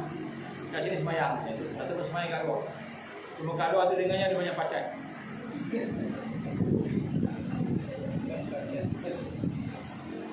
Kenapa satu tempat tu banyak pacat ni lain sikit betul. Bila kami duduk kat bawah ni, orang yang pakar-pakar dalam hutan, rupanya pacat ni datang sama babi. Datang sama babi. Kalau kita tengok sarang babi tu, kan pacat banyak. Tegak ni. Bila dia pacat tak ada mata, dia tak ada mata. Jadi dia tak ada dosa mata lah. Dia tak ada mata, tapi bila dia dengar bunyi dia akan cari mana bunyi. Jadi pergerakan kita tu menyebabkan dia pun. Jadi bila kita diam dia pun tegak tu. Bila kita jalan dia pun pacat. Dia seringat dia. Jadi maknanya nombor satu, kita kena belajar jangan bergantung dengan teknologi. Memang kan ada masalah-masalah. Di Gaza satu hari kan katakanlah kampung A 3 jam aja dari trek. Lepas tu gila-gila kampung B pula 3 jam lagi. Dia gila-gila. Lain pun gelap kalau di Gaza. Jadi maknanya nak sebut kat sini memang betul akan berlaku. Dan bukan saja disebabkan oleh mungkin bencana alam ataupun sebagainya, tapi mungkin juga perancangan-perancangan di mana mereka memang nak menyusahkan kita dan nak menakutkan kita. Jadi perancangan perang saraf peperangan Dajjal ni, dia nak menakutkan kita kan, dan kemudian nak menyusahkan kita. Itu dua benda. Bila kita takut dan susah, maka kita boleh ikut dia. Tak nak takut, tak nak susah, ikut dia. Itu memang cara dia lah. So maknanya kita kena adakan. Jadi insyaAllah sebenarnya elektrik ni kita ada solar. Kita boleh guna solar. Dan sampai ke mereka insyaAllah alhamdulillah. Tapi saya tak nak sebut dalam tengah lah. InsyaAllah kita dah ada teknologi dah. Kawan-kawan kita yang boleh ambil elektrik, dia boleh tanam. Cocok dapat elektrik. Teknologi tu dah ada dah insyaAllah.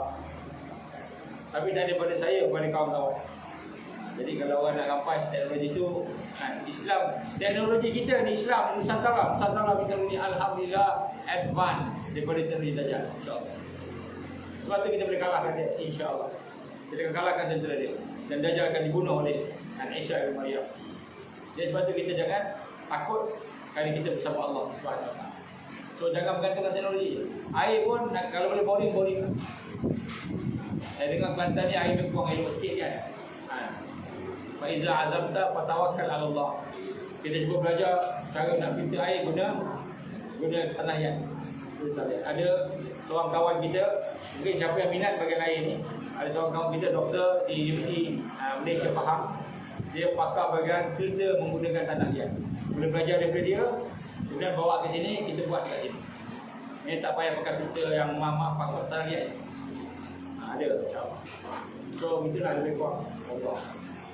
Maknanya kita jangan bergantung dengan macam ni kan, handphone ni. Jangan bergantung. Kali anak-anak kita ni kan banyak guna handphone. Betul. Guna handphone. Sekarang ni kita buat program handphone tahu kat rumah, tinggal anak-anak bawa masuk hutan. Bawa sistem hidup bersama kehidupan yang sebenar. Nak masak pun bagi beras kat dia. Bagi beras, bagi apa, buat ni.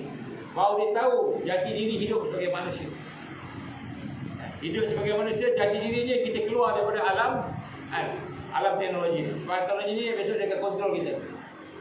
Anak-anak kita ajak duduk dalam hutan, buat masak sendiri, bakar daging sendiri, dia seronok. Akhirnya dia akan independen daripada teknologi. Kalau tidak, kita ajak dia main game je, main bola lah, ajak main apa kat game. Ingat itulah dunia dia. Rupanya dunia dia bukan ni. Ini hanyalah imajinasi. Yang sebenar hidup di atas alam realiti. Ajak dia keluar. So kita program homeschooling kita. Siapa-siapa yang ada besok, bawa anak-anak, kita keluar duduk kat mana-mana tu. Belajar masak sendiri, makan sendiri, bakar kelidik, buat exercise sikit tu kan. Bakar apa ke, makan sama-sama. Dia seronok, akhirnya dia akan tinggalkan ni. Pada masa sama kita bagi pengisian. Bersama dengan alam. Contohnya kan, SAR ada buat program survival. Kita Ansar ada buat program survival. Siapa yang boleh datang, wakil pergi. Bila dah dapat ilmu sana, bawa balik kat sini. Ajar Kelantan pula. Ajar sahabat-sahabat kita kat sini. Survival. Survival yang akhir saya dekat semalam dengan dia punya komando ni. Komando Ansar, komando insya-Allah. Saya kata dengan dia, masa tu dekat Melaka, antara pantai Sirin dengan Pulau Besar. Yang last sekali laut. Kita campak dalam laut, boleh hidup, boleh sampai ke Pulau Besar. Yang menarik dia tu bolehnya. Babi daripada Sumatera, babi yang kerja. Babi daripada Sumatera boleh berenang pergi Pulau Besar. Babi kerja. Takkan kita tak boleh berenang pergi Pulau Besar. Itu kat Melaka lah, kat Melaka. Campak dekat satu tempat, campak, tiba-tiba pergi sana berenang pelan-pelan. Tak boleh berenang pun tu, berenang macam ni boleh, berenang macam ni boleh. Yang penting boleh berenang sampai. Itu yang akhir sekali. Laut. Bukan survival kat hutan je, kat laut. Saya dekat dengan dia semalam, kita buat laut. Sebab kita ada orang yang lesson diver pun ada. Sahabat-sahabat kita ada lesson diver, diving. Diving ni paling dalam 200 lebih kurang lah 250 meter bawah masuk, kemudian naik atas balik. Tanpa alat oksigen. Paling dalam sekali. Bukan sampai kita lah orang-orang. Kalau kita gabung dengan orang-orang di Palao, di mana di Sabah tu, sampai sejam pun dia boleh. Setengah jam pun biasa. Dalam air. Kita 5 minit dah kapal-kapal. Sebab kita tak belajar kontrol nafas. Ini semua survival. Jadi kita kena belajar yang muda-muda especially, insya-Allah. Allah. Baik, tadi ada apa-apa? Sini adalah adilah Yahudi juga. Apa? Adilah Yahudi. Vaksin. Adakah vaksin adilah Yahudi? Yahudi pun kena vaksin. Jadi kalau kita semangat dengan Yahudi apa? Jadi vaksin agenda Dajjal. Nampak no? Ni live. Kalau lepas lah ya. Kalau kita tahu benda itu jahat, merosakkan masyarakat, kita tahu dan kita faham dan kita terus ikutkan, maka hukumnya haram, dia berdosa. Kalau kita tak tahu, dia masuk kategori tak tahu lah. Kalau tak tahu, kita kena ambil tahu. Kita cari ilmu, knowledge. Kalau kita dah tahu benda tak elok, contohnya merokok, tak maaf, merokok membahayakan kesihatan. Kalau kita tahu, kan, dia jatuh haram. Dan kalau kita tahu betul-betul dia tu haram. Ini fatwa kebangsaan. Bukan fatwa saya loh, dah kebangsaan. Kalau kita betul gerak pisat tak mati-mati pun, itu makruh tanzihan, itu wajib cek ilmu, bagi tahu. Ini contohlah. Begitu juga dengan apa saja. Kalau benda tu benda yang disangkut dengan musuh, kita tahu saja jangan ikut perancangan. Wajib tinggalkan. Kalau kita tak tahu, tu hukumnya tak wajib, tapi kita kena tahu lah, kena belajar. Kita jadi orang yang jahil. Itu masuk dalam perangkap dia. Wallahu a'lam. Silakan. Akhirnya. Dalam kehidupan jemaah ni secara fitrah ni akan ada rasa kita sebagai kelompok ataupun ahli ni akan rasa kelompok kita, jemaah kita saja yang betul. Adakah perasaan tu suatu yang bagus ataupun suatu yang perlu dielakkan, sebab rasanya banyak lagi kelompok yang tak bersama kita tapi membawa perjuangan yang sama. Jadi betul tak? Ya, bila kita hidup berjamaah, kita bersama-sama dengan sahabat, ada manhaj, ada sistem. Ini ada sistemnya. Maka kita pun ikut sistem tu sebab kita yakin itu yang terbaik. Yakin sesuatu terbaik, yakin itulah the best, itu satu fitrah. Sebab kita akan buat sesuatu yang terbaik, yang kita suka, yang dekat dengan kita. Yang tak bolehnya kita ujub, kita rasa kita baik tadi, kita merendahkan orang lain. Kita tak boleh bersama dengan orang, kita kutuk orang lain. Jamaah kami je yang bagus, jamaah kamu tak bagus, kita kutuk dia. Jamaah kami ada A, B, C, jamaah kamu tak ada A, B, C, kita kutuk. Itu tak betul, itu tak boleh, itu takbur, sombong, ujub. Tapi kita merasakan apa yang ada pada kita inilah yang terbaik. Sebab tu kita buat, sebab kita yang terbaik. Itu fitrah. Maknanya kita rasa benda tu bagus, maka kita pun kata kita buat ni, kita amal yang ini, kita ikut manhaj ini, sistem ini. Maka itu adalah fitrah, kita akan buat sesuatu yang kita yakin. Kan, itu benda itu fitrah. Itu tak salah, itu tak salah. Seperti Islam. Kita rasa mulia bersama Islam, izzah bersama Islam. Dan kemudian kita bersama yang lain. Itu fitrah. Tapi Islam dengan lain itu beza pula. Islam lain ini Islam dengan kufur. Al-Islam wa ghair al-Islam. Itu lainlah. Tapi kita dengan sahabat-sahabat kita bukan Islam dengan kafir, bukan. Islam dengan Islam juga. Yang ini pendapat dia begini, ijtihad dia macam ni. Yang ini pendapat dia begini, ijtihad dia macam ni. Yang ini syumul sebab dia ada ilmu yang syumul. Yang ini mungkin dia tengok sembahyang aja agaknya. Dia tengok puasa aja ataupun dia tengok ibadah aja. Jadi yang ini, jadi berdasarkan kepahaman dia. Bagi kita, kalau kita yang kita rasa kita ada kekuatan tadi, maka wajib kita sampaikan kepada orang yang kurang kepahaman dan kita sampaikan dakwah. Tanpa kita rendah-rendahkan dia. Tanpa kita rasa kita lebih hebat, kita lebih dekat dengan Allah. Tapi yakin kena ada, tapi kita jangan sampai mereka. Macam inilah senang. Kita yakin dengan sesuatu sebab Islam yang ada pada kita. Islam tu mulia. Islam tu mulia. Jadi bila Islam tu mulia, yang memuliakan kita bukan kita tu, bukan jemaah tu. Islam yang ada pada jemaah. Jadi bukan kita yang hebat, Islam yang ada pada kita. Jadi Islam yang hebat. Maka bila kita rasa macam itu, bila nampak satu kumpulan lain mungkin kurang sikit daripada apa yang ada kat kita ni, maka kita berkongsi-kongsi supaya mudah-mudahan dia akan dapat yang terbaik, yang lebih baik. Itu saja. Jangan kita rendahkan dia, jangan kita lawan pula dia. Apalagi kita nak lawan dia, jangan. Kita berkasih sayangkan semua muslim.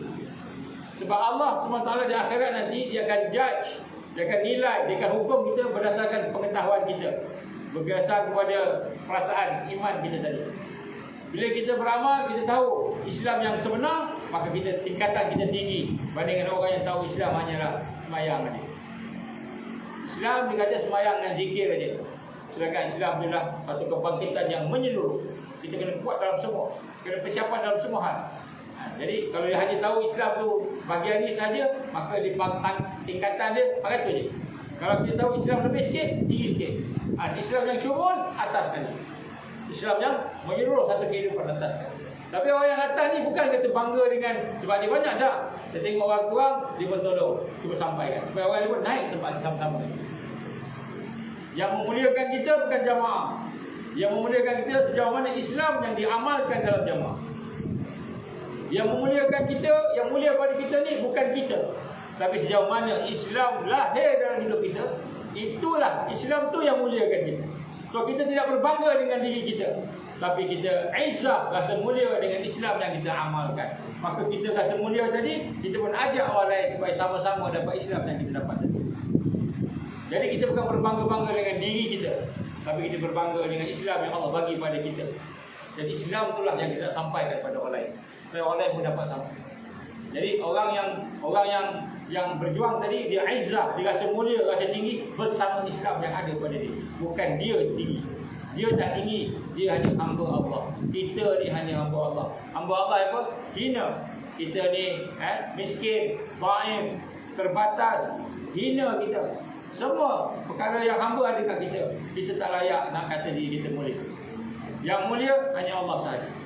Tetapi bila Allah bagi Islam pada kita, Islam itulah yang menaikkan kita. Maka Islam itulah yang mulia. So lagi banyak kita amalkan Islam, lagi banyak akhlak Islam bersama kita, lagi banyak ilmu Islam yang kita amalkan tadi, maka Islam yang ada itulah yang memuliakan seseorang.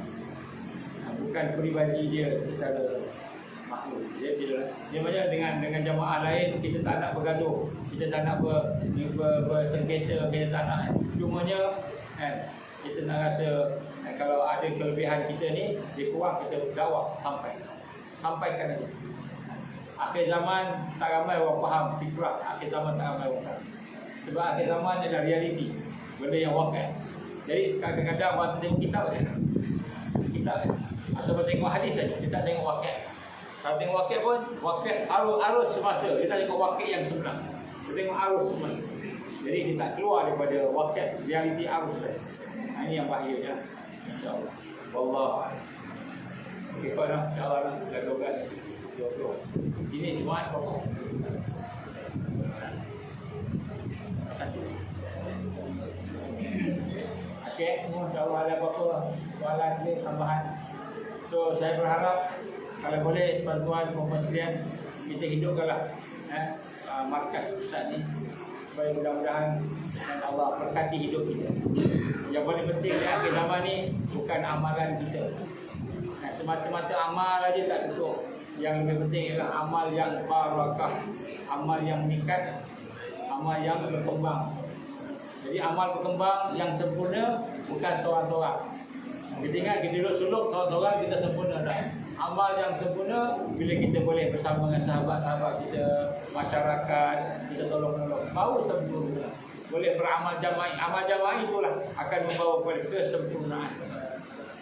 Sebab itu dalam surah Al-As ada 4 kan.